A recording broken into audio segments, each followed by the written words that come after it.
नमस्कार बच्चों, कैसे हैं आप सब। आशा करती हूँ आप सभी अच्छे होंगे, स्वस्थ होंगे, खुश होंगे और अपनी पढ़ाई भी अच्छे से कर रहे होंगे। तो जैसा कि आप सभी जानते हैं, मैं हूँ आपकी हिंदी की अध्यापिका और मैं स्वागत करती हूँ आप सभी का आईसीटी वर्चुअल क्लासरूम में। और आज हम यहाँ पर एकत्रित हुए हैं पढ़ने के लिए क्लास 8 की हिंदी। क्लास 8 की हिंदी में हम यहाँ पर पढ़ रहे हैं शब्द भेद, जिसमें हम शब्दों को पढ़ चुके हैं अभी तक अर्थ के आधार पर, उत्पत्ति के आधार पर, तकनीक के आधार पर, और आज जो लास्ट सेशन में हमने पढ़ा था वो था रचना के आधार पर शब्द भेद, जिसमें मैंने 3 तरह के शब्द आपको बताए थे, रूढ़ शब्द, यौगिक शब्द और योग रूढ़ शब्द। और सबसे जो लास्ट में हमने पढ़ा था वो था हमारा रूढ़ शब्द। तो रूढ़ शब्द किसे कहते हैं ये हमने यहाँ पर पढ़ा था, और साथ ही आपको नोट डाउन भी करवाया था कि जो शब्द किसी व्यक्ति, स्थान, प्राणी, वस्तु के लिए वर्षों से प्रयोग होते आ रहे हैं उन्हें रूढ़ शब्द कहते हैं, और इन शब्दों का दूसरा कोई भी अर्थ नहीं होता है। ठीक है, ये हमने यहाँ पर रूढ़ शब्दों के लिए कहा। उदाहरण के लिए मैंने काफी शब्द आपको लिखवाए थे, दीवार, हाथी, चित्र, आदमी, विद्या, पुस्तक आदि। ये सब क्या है, रूढ़ शब्द है। ये काफी पुराने समय से, काफी पहले से ये एक तरह से चले आ रहे हैं और इनका कोई भी दूसरा अर्थ नहीं होता है। तो इसमें रूढ़ शब्द हम यहाँ पर समझ चुके थे। उसके बाद अगला हमारा आता है यौगिक शब्द। तो ध्यान दीजिएगा, नोट कीजिएगा, यौगिक शब्द किसे कहते हैं। रचना के आधार पर शब्द भेद में यौगिक शब्द किसे कहते हैं, यौगिक शब्द। तो मैंने आपको लास्ट सेशन में बताया था कि यौगिक का क्या अर्थ होता है। ठीक है, यौगिक का क्या अर्थ होता है, यौगिक का अर्थ होता है जो योग करके बना हो, जो मिलकर बना हो, जो जोड़ कर बना हो, उसे कहते हैं यौगिक शब्द। उसे क्या कहते हैं, यौगिक शब्द कहते हैं।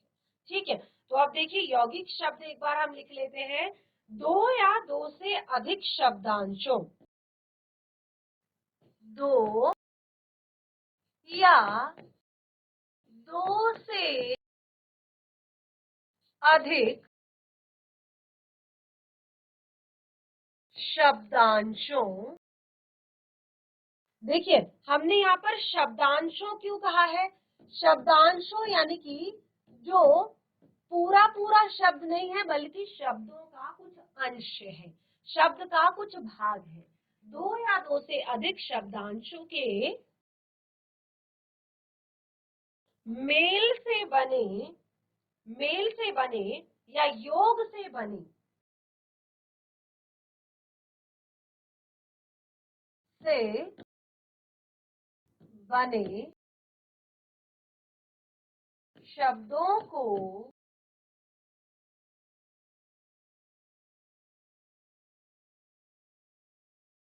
यौगिक शब्द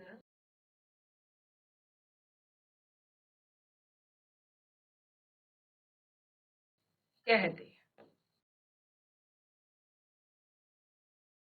दो या दो से अधिक शब्दांशों के मेल से या योग से बने शब्दों को यौगिक शब्द कहते हैं। तो यहाँ पर हमने पहले रूढ़ शब्दों को बताया, जिसमें मैंने कहा कि ये काफी पहले से चले आ रहे नाम है और इनका कोई दूसरा अर्थ नहीं होता। यौगिक शब्दों में मैंने बताया कि अलग अलग शब्दांशों को, दो या दो से अधिक शब्दांशों का जब हम योग करते हैं उसको कहते हैं यौगिक शब्द। जैसे जैसे अब देखिए यौगिक शब्द क्या है, यौगिक शब्द क्या है, विद्या, धन, आलय। विद्या, धन, आलय क्या बनेगा, विद्यालय।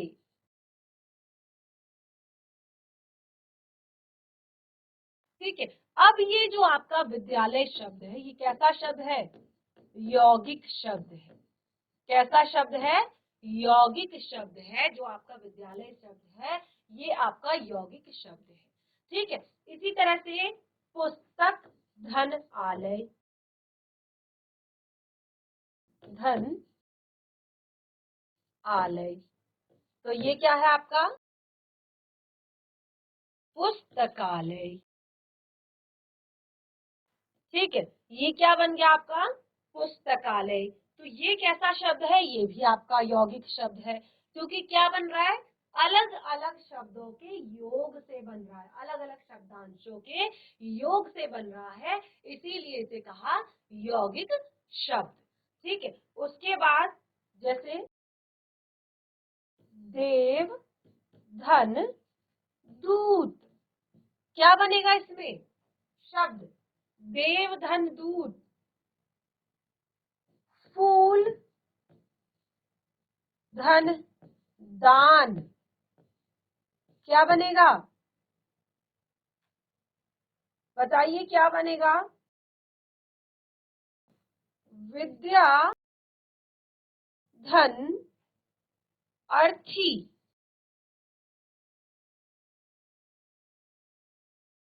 क्या बनेगा यहाँ पर? देव, धन, दूत, क्या बनेगा? हैंड रेज कीजिए। देव, धन, दूत से क्या बनेगा? यौगिक शब्दों की हम बात कर रहे हैं, देव, धन, दूत से क्या बनेगा? बहुत ही ज्यादा सरल है, बहुत ही ज्यादा इजी है। देवदूत, क्या बनेगा शब्द? देव दूत। ठीक है, फूलदान, विद्यार्थी, विद्या, धन, अर्थी, विद्यार्थी। ठीक है, ये आपका यहाँ पर शब्द बना। तो ये सारे शब्द कैसे हैं? यौगिक शब्द है। कैसे शब्द हैं? यौगिक शब्द, यानी कि जब दो या दो से अधिक शब्दांशों के मेल से ये बन रहे हैं, तो ये है आपके यौगिक शब्द। क्लियर हुआ सभी को? रूढ़ शब्द और यौगिक शब्द क्या होते हैं, ये आप लोगों को यहाँ पर क्लियर हो चुका है। और यह है रचना के आधार पर शब्द भेद। ठीक है, रचना के आधार पर शब्द भेद, तो जिसमें हमने बताया यहाँ पर विद्यालय, पुस्तकालय, देवदूत, फूलदान, विद्यार्थी। ठीक है, तो ये आपको यहाँ पर क्लियर हुआ। उसके बाद जो आता है वो है आपका योग रूढ़। योग रूढ़, ठीक है, तो योग रूढ़ शब्द क्या होते हैं वो हम देख लेते हैं। नंबर 3, योग रूढ़। योग रूढ़ शब्द, शब्द भी लिख सकते हैं आप।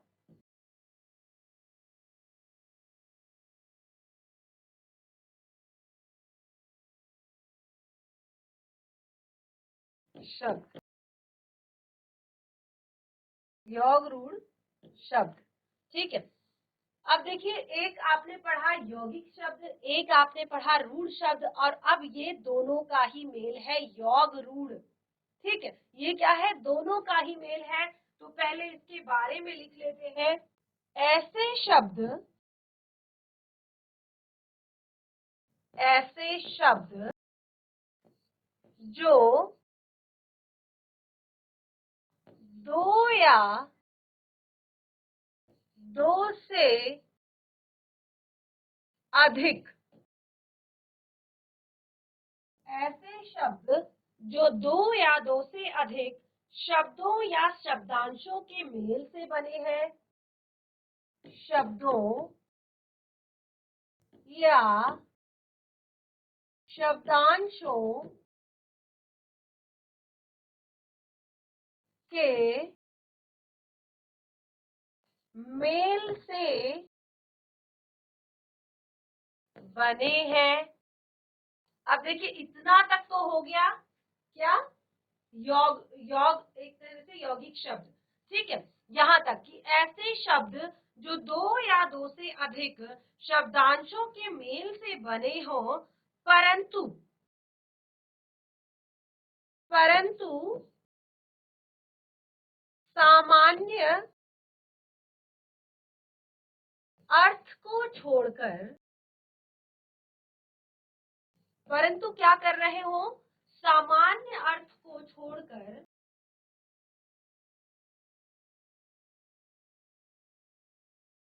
जो दो या दो से अधिक शब्दांशों से मिलकर बने हैं, परंतु अपने सामान्य अर्थ को छोड़कर किसी विशेष अर्थ का बोध करा रहे हैं, परंतु सामान्य अर्थ को छोड़कर किसी विशेष अर्थ का बोध करा रहे हैं। ठीक है, ये क्या कर रहे हैं? किसी विशेष अर्थ का बोध करा रहे हैं।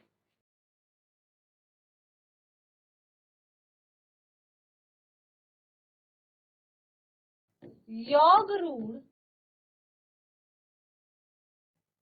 शब्द कहलाते।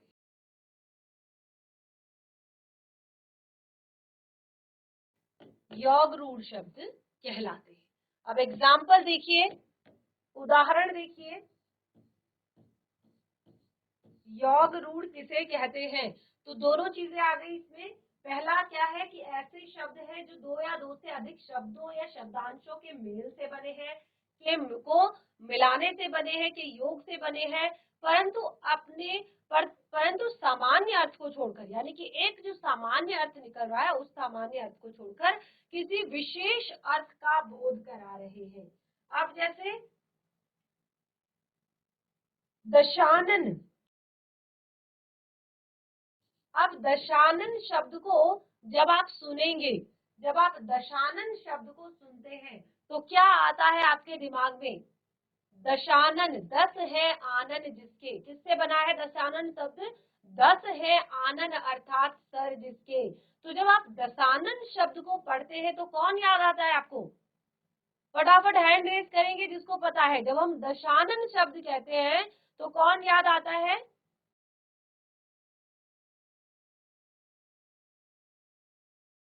यस, जीआईसी, श्री पूर्वी,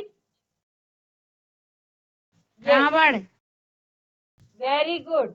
तो जब आप दशानन शब्द कहते हैं तो आपको सीधे याद आता है रावण। तो यहाँ पर भी हमने यही बताया है, देखिए कि वो दो या दो से अधिक शब्दों के मेल से बना है। 10 है आनन जिसके, ठीक है, तो ये हो गया दशानन।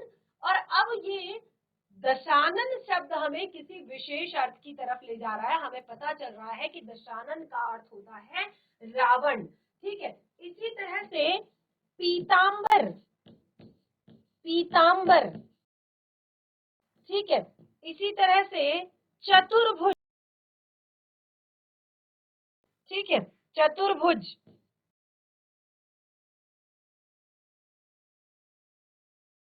इसी तरह से नीलकंठ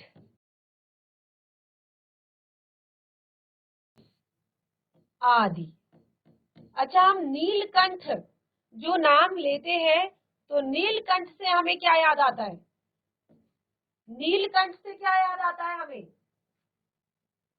नीलकंठ से क्या याद आता है हमें? कौन सा अर्थ निकल रहा है नीलकंठ से?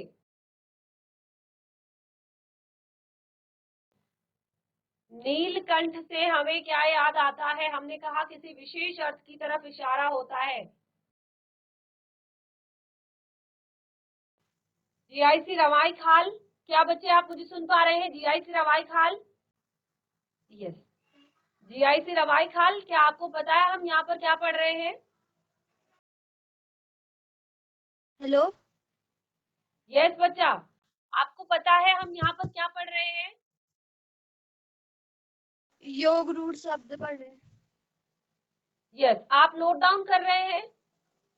कोई भी बच्चा मुझे क्लास में लगा नहीं कि नोट डाउन कर रहा है, लिख रहा है। लिख रहे हैं आप? Yes ma'am.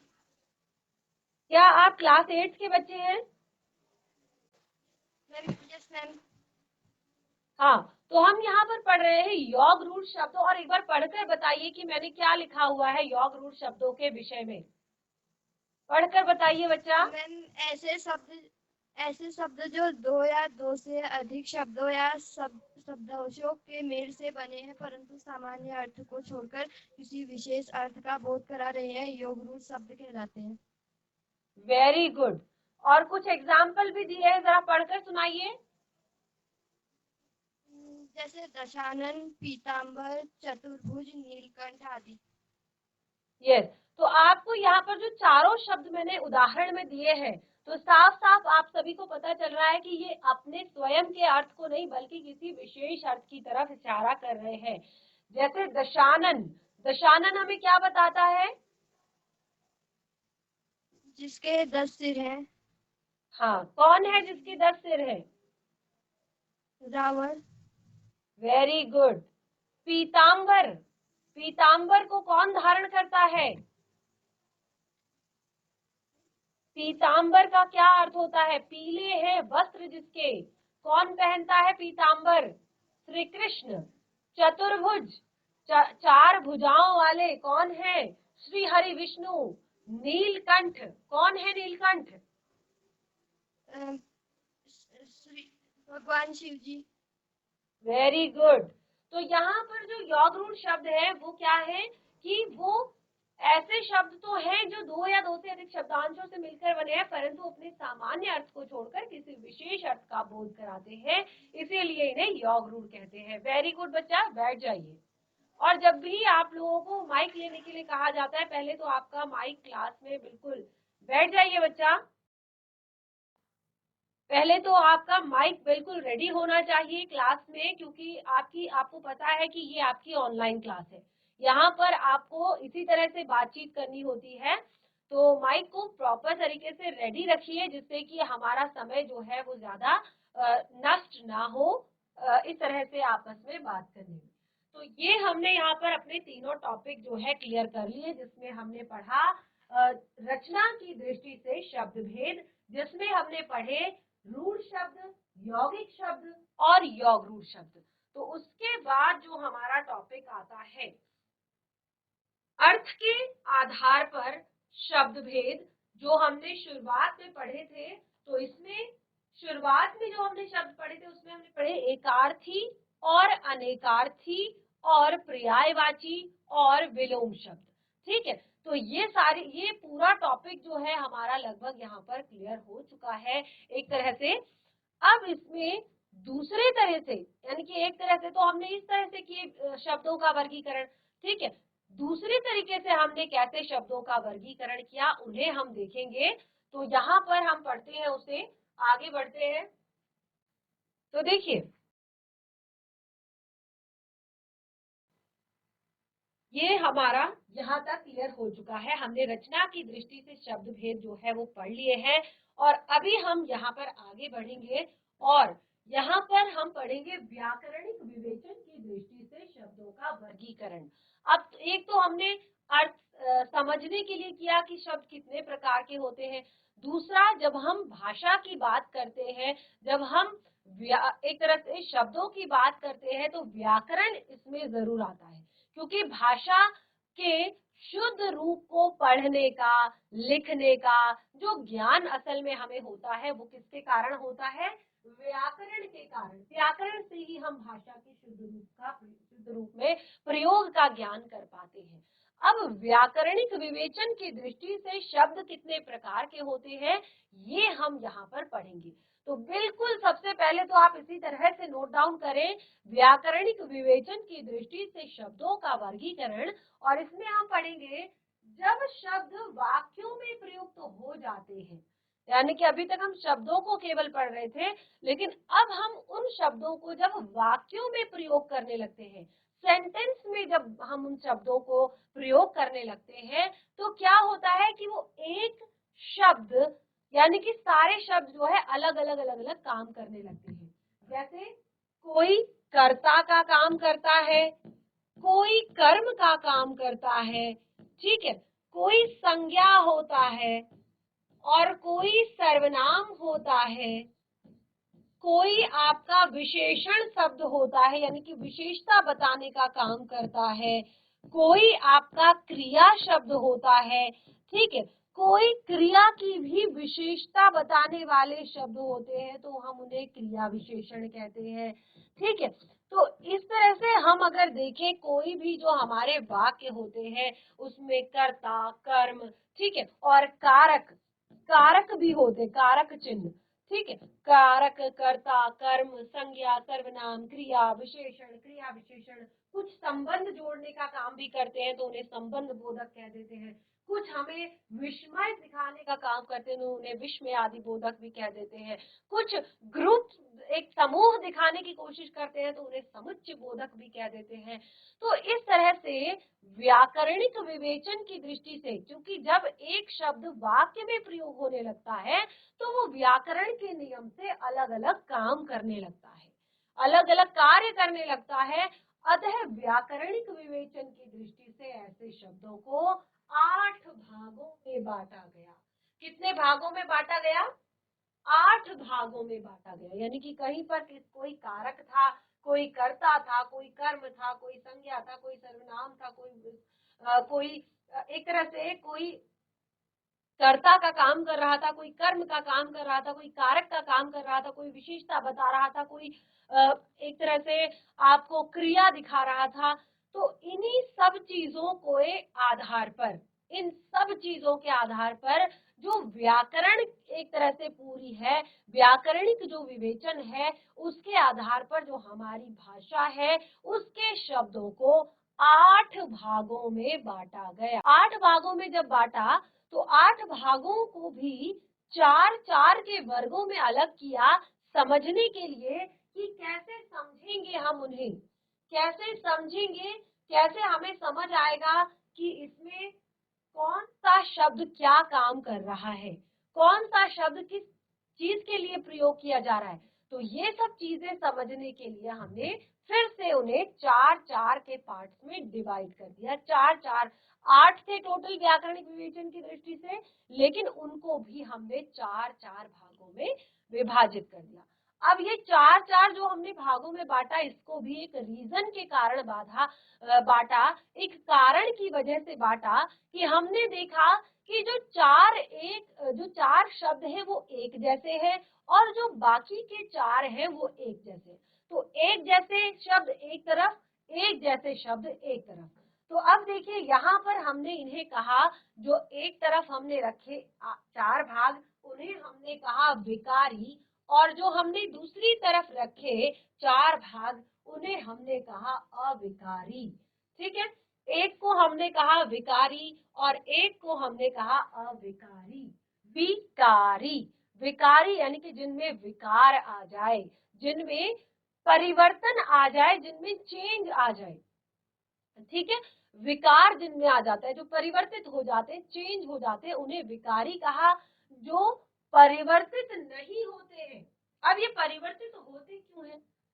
देखिए ये शब्द कुछ जो है, अब देखिए कहीं पर एक वचन भी होगा, कहीं पर बहुवचन भी होगा, कहीं पर स्त्रीलिंग होगा, कहीं पर पुल्लिंग होगा, कहीं पर कर्ता कारक होगा, कहीं पर कर्म कारक होगा, कहीं पर प्रथम पुरुष होगा, कहीं पर आपका उत्तम पुरुष, या कहीं पर आपका मध्यम पुरुष, कहीं पर आपका अन्य पुरुष। तो उसके आधार पर ये जो सारे शब्द हैं इनको चेंज किया गया, इनको एक तरह से बांटा गया 2 अलग अलग भागों में। तो जिनमें ये शब्द चेंज हो जाते हैं, परिवर्तित हो जाते हैं लिंग के आधार पर, वचन के आधार पर, यानी कि लिंग स्त्रीलिंग या पुल्लिंग के आधार पर वो अपने आप को परिवर्तित कर लेते हैं। इस वाक्य में अगर वो स्त्रीलिंग के लिए यहाँ पर लिखे गए हैं तो अगले वाक्य में वो पुल्लिंग के लिए भी लिखे जा सकते हैं। इस वाक्य में अगर वो एक वचन के लिए लिखे गए हैं तो दूसरे वाक्य में वो बहुवचन के लिए भी लिखे जा सकते हैं। इस वाक्य में अगर वो प्रथम पुरुष यानी कि उत्तम पुरुष के साथ लिखे गए हैं तो यहाँ पर मध्यम पुरुष या अन्य पुरुष के साथ भी लिखे जा सकते हैं। तो इस तरह से जो परिवर्तन कर लेते हैं अपने आप में, जो चेंज कर लेते हैं अपने आप में, उनको कहा विकारी। विकारी यानी कि परिवर्तनशील, जिनमें चेंज आ जाता है, जिनमें परिवर्तन आ जाता है। ठीक है, उन्हें क्या कहा हमने? विकारी शब्द कहा। ठीक है, यस जीआईसी मत कोट। बच्चे आप कुछ कहना चाहते हैं? जीआईसी मत कोट। यस बच्चा माइक ऑन कर सकते हैं। No ma'am. क्लास 8 के बच्चे हैं आप? Yes ma'am. Very good. जो भी पढ़ाया जा रहा है उसको ध्यान पूर्वक सुनिए। नेक्स्ट सेशन में मैं आप लोगों से डिस्कस भी करूंगी कि क्या होते हैं विकारी और क्या होते हैं अविकारी, ठीक है ना।